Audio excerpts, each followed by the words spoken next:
What up, son? What up? Grind and Pivot, Queens, New York. Hey, all. Hope everyone is staying safe during these turbulent times in our country and around the world. Since the day I found out there was an actual Mrs. Smiley, I wanted to know more about her. Wednesday Night Live on Hard Intentions, you do hear her, but she is usually monitoring the live chat and questions, and maybe you see a hand or something like that, but you really don't see who it is. So that being said, I'm happy to have the pleasure of sitting down and speaking with the backbone and solid rock of Hard Intentions, Mitch Smiley, Mrs. Adrian Smiley. How are Hi, you? everybody. Hi, Louie. I'm good. How are you? I'm doing great. Good. So you must have had quite an interesting life up until this point, and I'm sure one of the things we are all most curious about is how and when did you meet Mitch? So I think that's a great starting point. I mean, I know a little bit, but I don't think anybody really knows the real story. And I think everybody's on pins and needles, sitting on their hands saying, I can't wait to hear this. So you got it.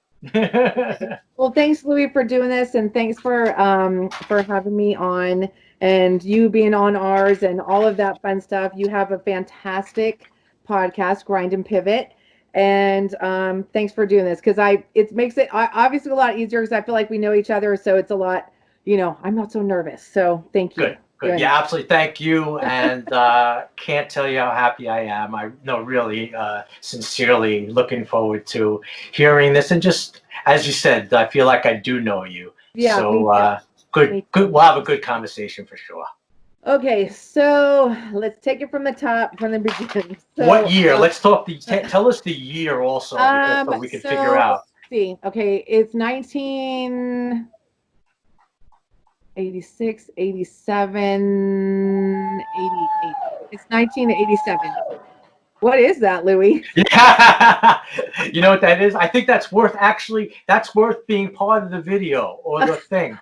Every night in New York, I don't know about by you, but every night at 7:00. Okay. Everybody goes outside or goes on their balcony or terrace and claps for all the first responders, the health workers, for like 2 minutes. Everybody, right? It's pretty cool. So they do it. So my wife is doing it. She's repping the clapping, and the bus drivers that come down the middle of the street, they honk. The same one honks. Cool. Yeah, it's cool. I'm gonna join that clap because that's. Yep, you're on it. Awesome. You're on it. You know what? I'll tell her to keep it down out there. Okay, so 1986, 87. So it's like 87, and so I'm actually, I think this is actually a good time. You're going to ask me this, so I'm just going to kind of address this now because it kind of sets the stage. So I was at 22 years old in 1986. I was married before I was married to Mitch. I had the same relationship from the time I was like 15 off and on. So I was widowed at 22. And my husband, his name was Frank. Sorry to hear that. Thank you. Died in a motorcycle wreck. So, so I was widowed for, it was probably about a little over a year. And that's kind of my time frame, is that was in 1986. And I met Mitch about a year and a half later. So, on roll to happier things. So I go over and I have a best friend. His name's Chip. Hi, Chip. And I'm hanging out with him and his wife at the time, Colleen. And we used to party on the weekends. I'd go over. They lived in Sacramento. We all lived in Sacramento. And so I'd go over their house. Colleen used to cut my hair. We just get in conversation. Well, she had this friend, Pam, that would come visit her. And I thought it was weird because Pam would come over and she'd leave really early in the morning. And I was like, what's the deal? And Colleen said, oh, her boyfriend's in prison. So she comes and stays with us because it's closer. Mm-hmm. And then she goes to see him. So I was like, oh, okay, whatever. And so a couple times after I'd met Pam was like, hey, she's like, my boyfriend has a friend. His name's Mitch. Do you want to write to him? And I was like, I am not writing some guy in prison. No, I'm good. And so So you were not on. You were like, it's I wasn't really having. not for me. Yeah, it's really not for me. I had a young daughter, she was not even 2 yet. And so I just was like, it's not my thing. I worked at a law firm. I was like, I'm not, no. So she was like, okay, cool, whatever. So she asked me, can I give him your address? And I was Sure. like, yeah, that's fine. Like, that's fine. So I gave her my address. So I started getting letters, and they came, like, I would usually get about maybe 2 a week. And I Two. would, Okay. yeah, I would maybe answer one per his 4. What do the And letters say? Can you give us a little bit of pretty what much they? he introduced himself, and he was like, "Hey, my name's Mitch.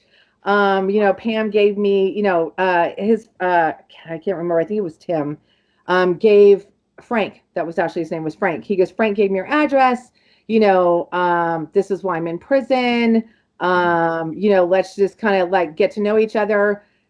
And they were really good letters, kind of talking to me about how he hobbied, like what he liked to do, that he was an artist, that kind of thing. It wasn't really concentrated on why he was there, just really kind of getting to know him. Granted, Mitch's writing is terrible, but his message can come across really well. Got I it. could tell he was super smart, Yeah. and really kind of emotionally intelligent. And so, which surprised me. And so we just kind of wrote back and forth. And then, but I still don't go, it was like 4 months went by and I didn't see him. And he sent me visiting forms. So maybe a little bit before Mother's Day, he sent me a dozen roses, and he was like, here's for being like such a wonderful mom, Wow. and I just think the world of you. And I just was like, oh, okay, how can I not go see him? Do you mean so I did. And so I filled out the visiting form, sent it in, did all that fun stuff, which I'll explain later because it's a process. Yes, um, that's really. I'm sure and everybody's going to want to know about that. I'd been to a couple of prisons to see friends of mine, but nothing like this. And so so I sent the visiting form and I got approved, obviously. And so I went to go see him, which was on Mother's Day. I think it was 88. So I'm just going to give you a visual kind of to what this through. So when you go into a prison, it is quite an involved process. Which prison did you So he visit was in him in? Placerville in California, Okay. and he had only been in for about 8 years at that time.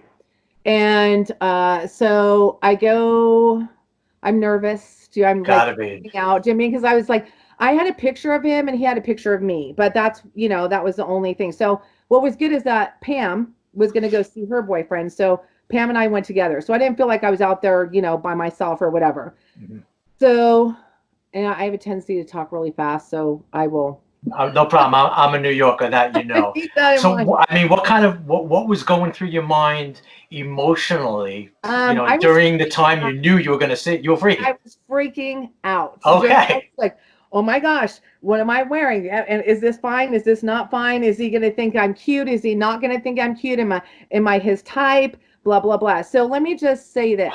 When I got Mitch's picture, Mitch was everything that I had ever kind of physically wanted in a male. He was tall, he had broad Yes. shoulders, he had big Right. Right. eyes, he had a head full of gorgeous hair. And I was like, okay, he's gorgeous and he's smart and so he definitely reeled me in. Like it wasn't like a lot of, smoozy, whatever. He was just real. I mean, and so we're going up to the prison. I'm freaking out, like I'm sweating. I'm just like nervous, and I'm just like, oh my God, how is this gonna go? So I walk in, Pam and I walk in, and Mitch is already out there and he's sitting. They have these little tiny tables that are like 4 inches tall.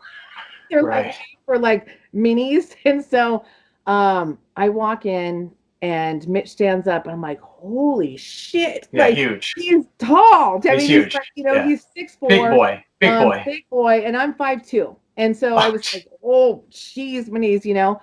So he just has this big, beautiful grin on his face, and we like give each other a hug, and the whole time we were talking, I was just so really when I saw him, I was like, oh shit. I better either turn around and walk out right now or I'm in it. Do you know Oh, what I you're mean? in too deep. Second. So you would think, oh, okay. I Let me totally knew back it. up for a second since I Yeah. know you're flying Yeah. here and the nerves are going too. Um, Getting into the prison the first time, Yeah. what they put you through? How nerve-wracking was that? It's nerve-wracking because you're anticipating that you're not going to get in because you never know what roadblock could come up. They could say you're not wearing the right pants. Right. Your shirt's too tight. Your skirt's too short. You're not wearing the right shoes. Your visiting pass didn't go through, even though we told you it did. You could have the wrong CO on that day that maybe didn't like Mitch, and so they're gonna f with you, um, and make it worse. So that's kind of the fear of going in. I wasn't really fearful of going into the prison. I was more fearful of me not getting in. Not getting. Okay, so Yeah. yeah, did you feel it was like kind of us against them when you got there? Like they put you into had an attitude where No. so they treated And you the right. reason I didn't is because Mitch had been there for a minute, Hmm. and most of Hmm. the guys that worked in the front knew him and were really respectful. At that time, they were really respectful of each other. And so, no, I didn't feel that way at all. I was very like, they were really nice to me. All my fears, none of those came to fruition that first time. Got you. Times after that, yes, but not that time. So no, as soon as I got through, you have to, get processed. You have to show your license. You have to bring a clear little plastic bag with money in it so you can use those on the vending machines. At that time, you could smoke in there, so you could bring like a pack of like unopened cigarettes or whatever. Hmm.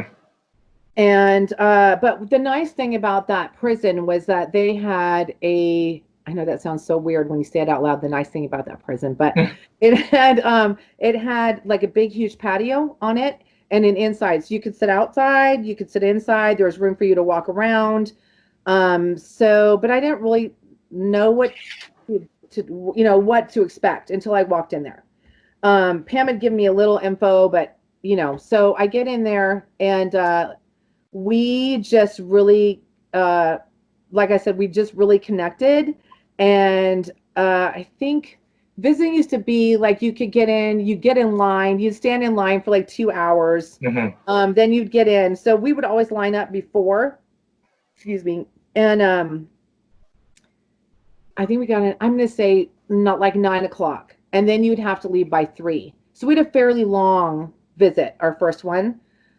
But I definitely knew at that moment when I walked in that he was definitely everything that I he was everything I thought he would be and more. Wow. And so after that conversation that we had, I was locked in. Of course I wasn't saying that. Do you know what I mean? I wasn't like, oh, like, let's get married and whatever. Like I just knew it from the Yeah, you second knew deep down I inside. liked him for sure. So it was on like after that. I mean, like I would go up and see him probably uh it was maybe a 45-minute drive for me. That's what I was going to ask. So Okay. I would go see him every weekend. I'd take days off work. I'd go early, Right. whatever. So I All used right, to, hang on one second. Hold on. yeah, So many questions. okay. This is outrageous. It's fantastic.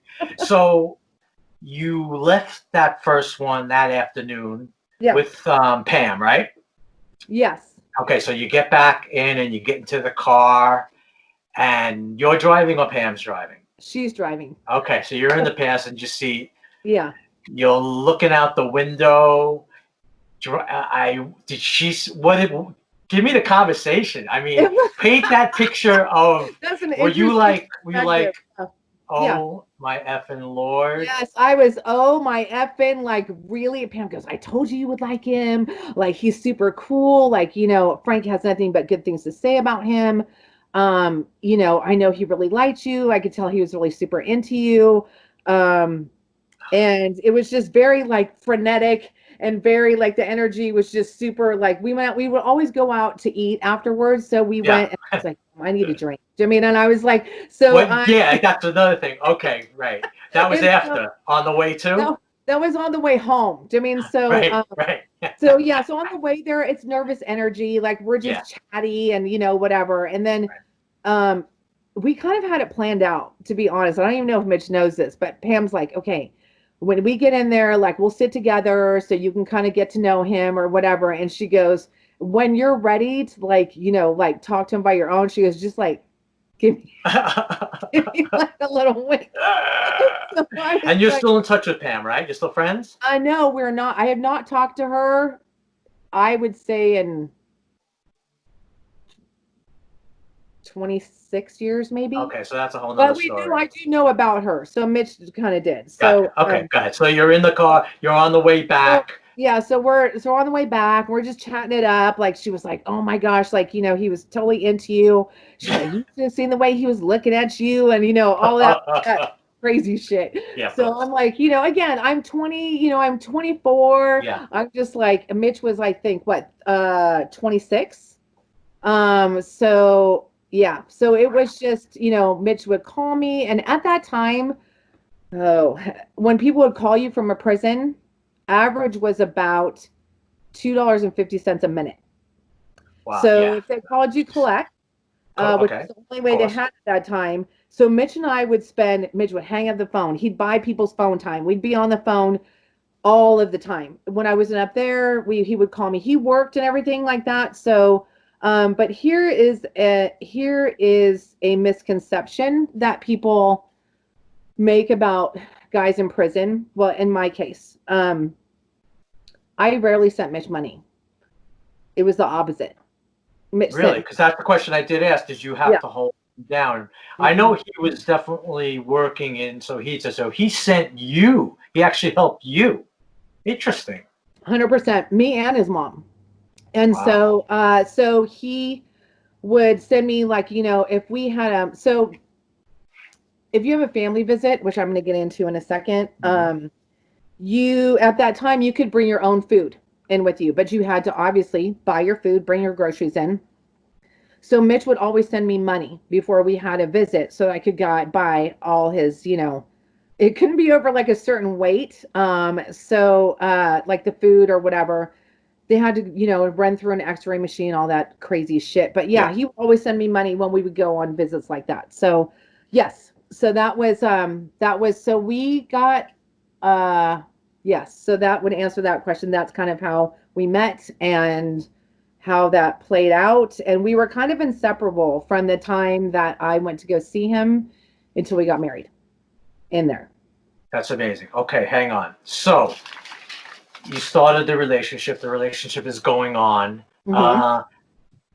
Did you tell friends, co-workers that you were actually had a relationship with a man in prison right away? When did you start to open up about that? In some ways I didn't. Because again, I worked at a law firm by the Capitol in Sacramento. People at that time, were mm-hmm. super judgmental. Even my friends, 100%. Sure. My friends knew that I was seeing him. They knew where I was seeing him. But most of my coworkers, I would say that Mitch was a truck driver. That's what I used to say, because I was like, I didn't want them passing judgment on him. At 24, I was actually very concerned about, I was trying to better my career. I was trying to do things like that. And I didn't want to have all that on me. And honestly, I used to have, I still do kind of a little bit, but I had a very, I don't want to say bad temper, but I was very quick. Impulsive. Yeah. And so very impulsive. And so I didn't want to go off on anybody. I didn't want to do that. And so I just kind of kept it in check. And that was my story. That was my story to most everybody except my really close friends. Right. Obviously, no.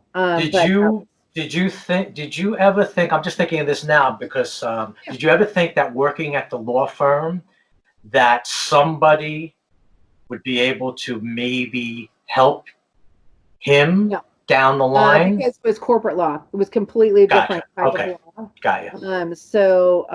No, I did not consider that. And we had like kind of Mitch had outside lawyers kind of working on different things. So no, that wasn't Okay. us. How about your parents? Did they know? My parents were fine. My mom was fine with it.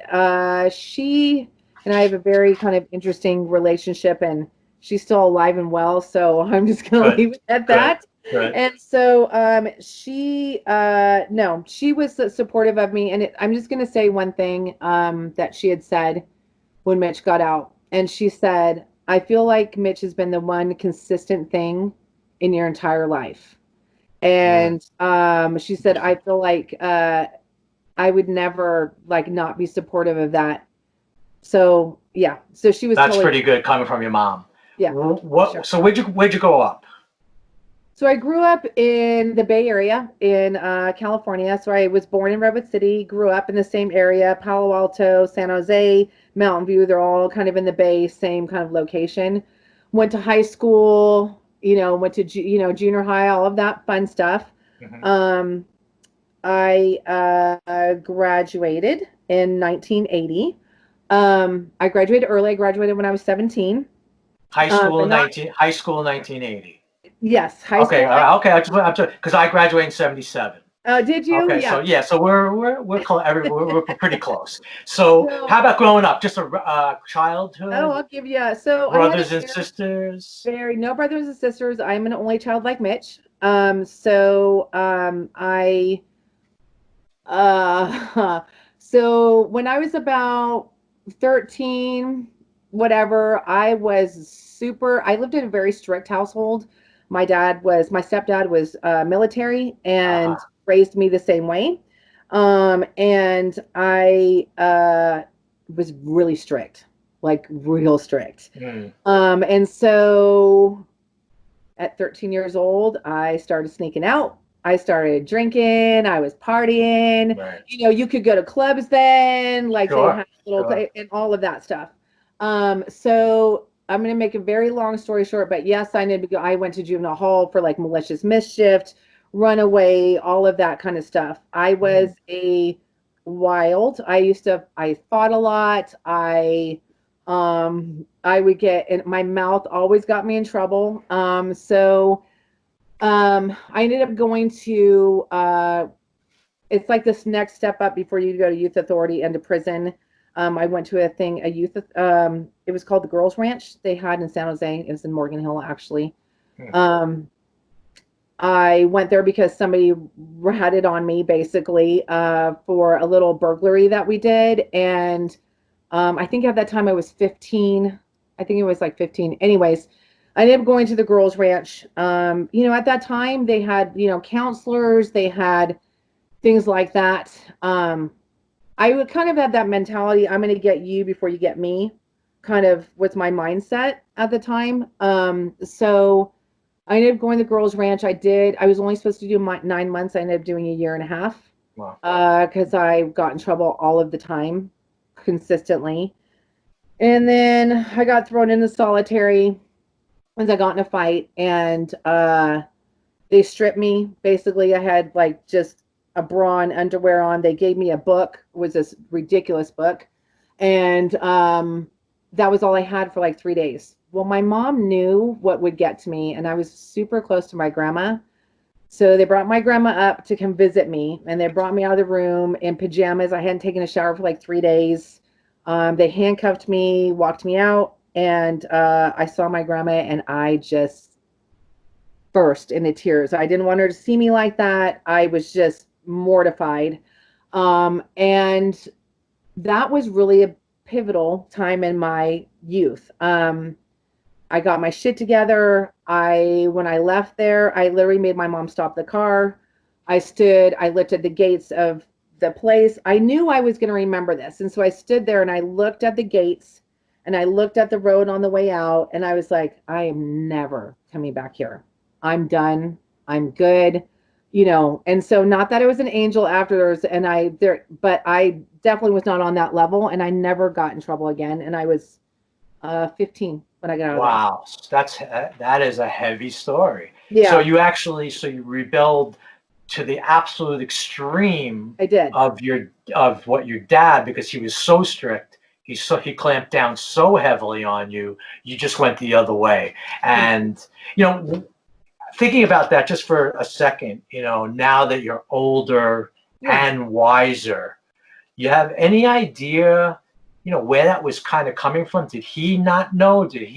Or was he just that kind of guy? I mean, I just really, you know, you got to consider as a 13-year-old girl, I was like a little boy crazy, as most of the girls that I hung out with were. of course. And I think what it was is that I felt like I had never gone out. Like I'd never gone out. Like I'd never drank with my friends. I never did that. I wasn't allowed to have people over. Mm. You know, you think we were some kind of religious whatever, but we weren't. That's just how strict he was. But Was it really? You think it wasn't religious, or it was just a thing where my daughter is not gonna? He just was so strict that he was like, "No, you're not going there. No, you're not going to spend the night at her house. Go, you know, do chores." And like I used to iron his handkerchiefs and like underwear. That's military. That's military. Yeah. Where was your mom on this though? My mom was pretty submissive, would you say? For real. Yes, for sure. And so was I to a point. And then you had no choice. I didn't. And then I went out one night with my friends. I snuck out and I remember thinking, man, this is freaking awesome. Like we're just like out here doing our thing. I'm out there. We're at clubs. Like I'm having a great time. And I remember at one point I was at I was at a club. My mom actually came with a cop, came and got me out of the club. They took me to the police station and the cop said to me, well, what makes you think I can do this? You can just go out and do whatever you want. I said, because I can. Because I do what I want. Do you know what I mean? And that was really my thing. Like I used to not think I could do this, but I totally can. And no one's going to tell me what to do. Mm-hmm. And I just went the complete opposite way. So. Got you. All right. So you did that. You had that experience, pivotal moment number one. Yeah. And for somehow, the switch flipped. Yeah. And you got your act together. You said you were not an angel, but you know that you weren't doing anything. Yeah. You know, being not an angel is what? You know, smoking pot, doing stuff, and just having fun. Just stuff that kids do, but not hurting anybody else. Okay, of course, that's normal. Yeah. You finished high school. Mm-hmm.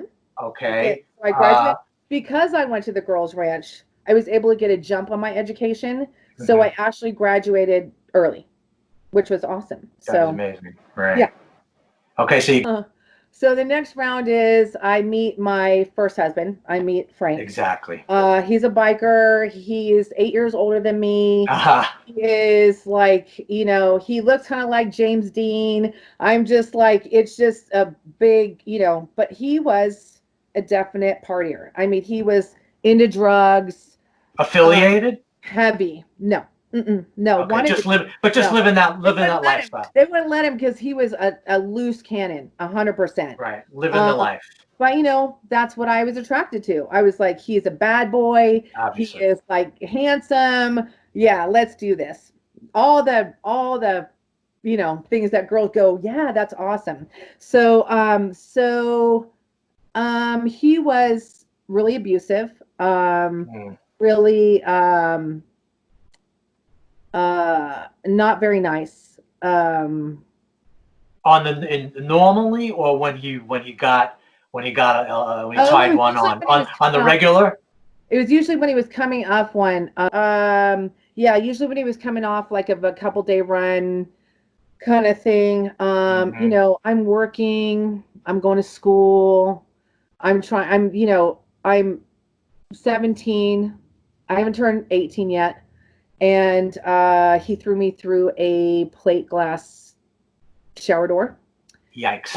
On my 18th birthday. And so that's been my first experience of any kind of abuse. So I didn't know that was, you know, I got the sorries. I didn't know that was unusual.